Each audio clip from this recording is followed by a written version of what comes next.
안녕하세요 여러분. 오늘은 웹 디자인과 개발에 있어서 중요한 CSS 마지막 기능을 설명하고 CSS 교육은 마무리해 보려고 합니다. 그래서 오늘 배울 주제는 부트스트랩, reset.css, 임포트, URL 방식 사용법과 CSS의 다양한 크기 단위에 대해서 알아볼 예정입니다. 다음 강의에 대해서 잠깐 얘기하자면 이전 HTML 마무리 부분에서 작성했던 HTML 프로젝트를 CSS로 꾸며보고 세부 코드도 같이 살펴볼 예정입니다. 우선 다음 강의는 여기서 마무리하고 이번 19강 주제에 대해서 바로 배워보도록 하겠습니다. 첫 번째, 부트스트랩은 웹 개발 분야에서 도구 상자와 같은 역할을 합니다. 이 프레임워크는 반응형 웹사이트 구축을 위한 다양한 HTML과 CSS 템플릿을 제공하여 개발 과정을 신속하게 진행할 수 있도록 돕습니다. 부트스트랩의 사용은 크게 시간 절약과 모든 화면 크기에 맞는 일관된 디자인 제공이라는 두 가지 요점을 가지고 있습니다. 부트스트랩의 장점 예를 들어보겠습니다. 한 웹 개발자가 다양한 기기에서 잘 작동하는 포트폴리오 웹사이트를 만들어야 한다고 가정해 봅시다. 부트스트랩을 사용함으로써 그는 레이아웃과 내비게이션 바 등 반응형 디자인 요소를 빠르게 구현할 수 있습니다. 또한 부트스트랩의 일관된 디자인 요소를 활용함으로써 사이트 전체에 깔끔하고 전문적인 느낌을 줄 수 있습니다. 반면 단점에 대한 예시도 있습니다.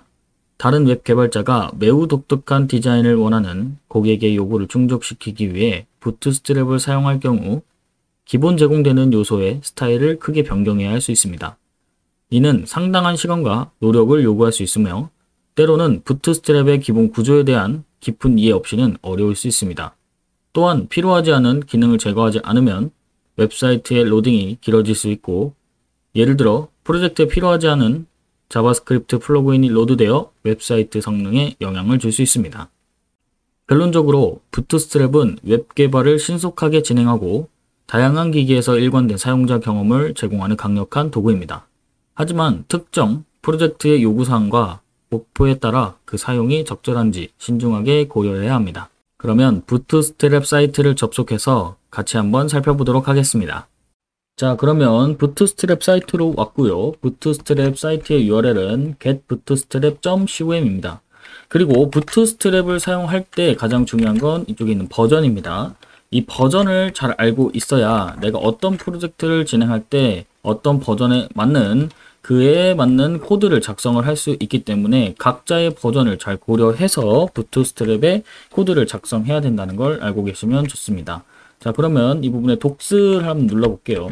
독스를 눌러봤고요. 자, 여기서 퀵스타트 해가지고 어떤 게 필요한지 같이 보면은 링크와 스크립트가 있습니다. 이거는 자바스크립트를 뜻하는 거고 링크는 CSS를 말하는 겁니다. 이렇게 해서 CSS에 대한 추가적인 부분이 필요하고 이 부분도 추가를 해야 된다 라고 나와 있습니다. 자, 이렇게 하고 우리는 바로 위에 쪽을 보면은 example이라고 있고 그 다음 아이콘, 템플릿, 그 다음에 블로그가 있습니다. 여기서 템플릿을 클릭해서 보시면 템플릿은 지금 사용하는 부트스트랩을 사용해서 만들어진 웹사이트를 실제로 볼 수 있습니다. 물론 가격이 매겨져 있고요. 가격이 없는 것도 있기 때문에 둘러보다 보면은 이런 식으로 부트스트랩을 사용해서 만든 웹사이트를 확인할 수 있습니다. 자, 그리고 실질적으로 아이콘에 들어가 보면 아이콘도 뭐 이런 식으로 해서 npm으로 다운로드해서 사용하실 수도 있고요. 이 버튼을 클릭해 보면은 여기서 이러한 형식의 svg 형식으로 사용할 수도 있고 아이콘 형식으로도 사용할 수 있다는 거. 여기서 다양한 아이콘들을 제공하기 때문에 웹사이트에 들어가는 아이콘들은 여기서 찾아서 사용해도 좋습니다. 그 다음에 실제로 example에 대해서 같이 한번 확인해 보겠습니다. 자, 이런 식으로 헤더 부분 있고요. 그냥 푸터 부분, 드롭다운 노드 뭐 이런 거 추가적으로 있는데 사이드바 부분을 저는 같이 한번 보겠습니다. 자, 이런 식으로 부트스트랩에서 실질적으로 만들어 놓고 이 부분을 사용할 수 있게끔만 해놓은 사이트이고요. 디자인을 하지 않았는데도 기본적으로 부트스트랩을 사용하면 이런 식으로 지금 사이드바를 구현할 수 있습니다. 자, 그래서 밑으로 또 내려 보겠습니다. 그러면 다양한 것들이 많고요. 체크아웃 같은 것도 있고 대시보드 형태도 있습니다. 추후에 우리도 만들 대시보드이기 때문에 간단하게 살펴보도록 하겠습니다. 이런 식으로 데이터를 입력해서 넣게 되면은 이 데이터에 대해서 대시보드 형태로 나타나게 되는 겁니다. 자, 부트스트랩은 다양하게 사용할 수 있는 것들이 많고, 독스 부분에서 좀 내리다 보면은 오버뷰라고 해가지고 이그젬플들이 다 나와 있습니다. 이러한 코드를 사용을 하게 되면은 이 코드에서 이러한 모습이 나타나는 거고, 이런 모습을 실질적으로 간단한 코드로서 CSS 없이도 사용을 할 수 있다는 걸 알고 계셔야 좋습니다. 그래서 부트스트랩은 CSS를 크게 작성하지 않아도 이런 HTML 같은 문서만 작성을 해도 실질적으로 이와 같이 CSS가 적용이 된 것 같은 하나의 HTML 파일을 만들 수 있다 라고 생각하시면 좋고, 이런 파일들이 모여서 하나의 웹페이지를 이룰 수 있다 라고 생각해 주시면 좋습니다. 다른 것도 많기 때문에 이 이그젬플, 이 독스에 들어와서 다양한 것도 살펴보시면 좋습니다. 자, 그럼 부트스트랩을 사용하는 방법을 간단히 알아보도록 하겠습니다. 자, 독스 부분을 클릭을 해 주시고요. 독스 부분을 클릭을 하면 킥스타트 부분이 나오게 됩니다. 자, 이쪽에서 쭉 내리다 보면은 이쪽 부분에 보이는 지금 하나의 HTML 형식이 보이는데, 오른쪽 상단에 보면 복사 기능이 있습니다. 이 부분을 클릭을 해서 VS 코드로 넘어가겠습니다. 자, VS 코드로 넘어왔고, 이 부분에서 복사를 하고 붙여넣기를 해주면 되겠습니다. 그 다음에 K5 페이지로 바꿔주고요.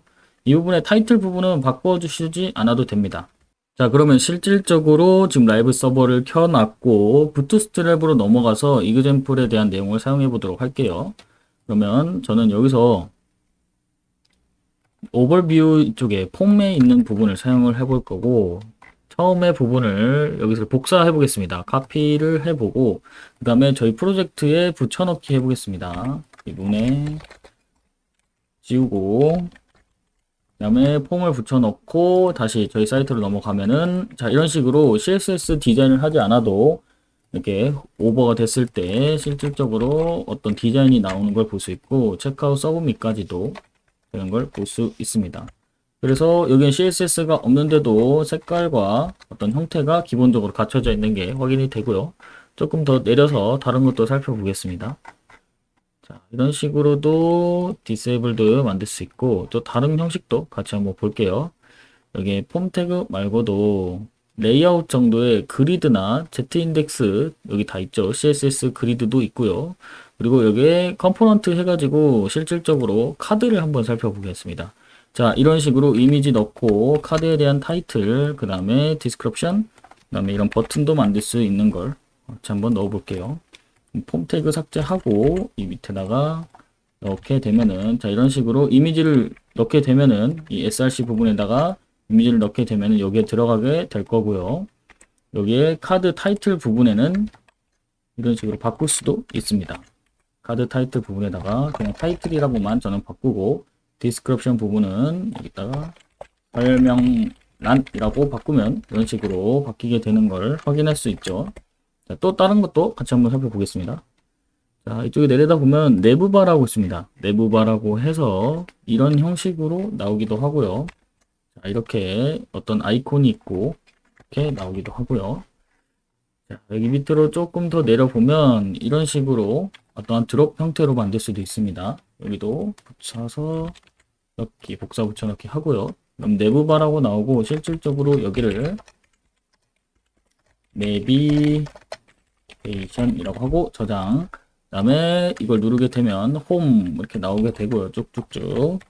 자, 이 부분을 수정을 해가지고 실질적으로 페이지가 넘어가는 형태로 만들 수 있는 겁니다. 홈 또는 어떤 퓨처 이런 게 만들 수 있고요. 자, 이런 식으로 내부바 형태도 만들 수 있습니다. 그리고 서치 형태도 만들 수 있습니다. 서치 형태도 한번 넣어보도록 할게요.